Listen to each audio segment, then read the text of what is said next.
Welcome to the Salmon Runs YouTube. Enjoy the video. You're signing in now, so open Settings on iPhone or System Settings on Mac, or go to iCloud. Com in a browser. Enter your Apple ID and password, then complete two-factor authentication if prompted. This verifies it's you. Once signed in, make sure Mail is enabled in iCloud settings and that you have a current backup or mail sync active. This prevents accidental data loss. If you're changing the primary iCloud email, pause here and confirm recovery contact info is up to date. You'll now change the email associated with your Apple ID or Mail.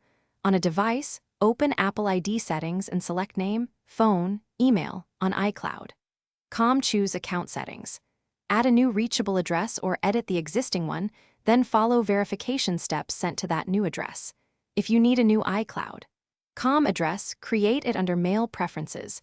Note that adding an iCloud alias differs from changing your Apple ID main address. Make sure to read prompts and complete verification before proceeding. Finish by signing out and back into iCloud on each device so Mail settings refresh. This forces the new address and aliases to appear in Mail apps.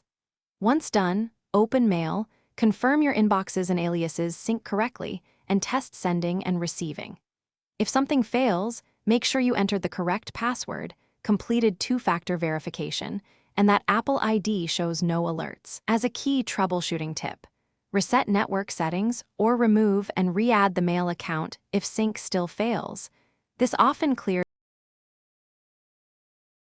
Thanks for watching. Consider subscribing if we helped you.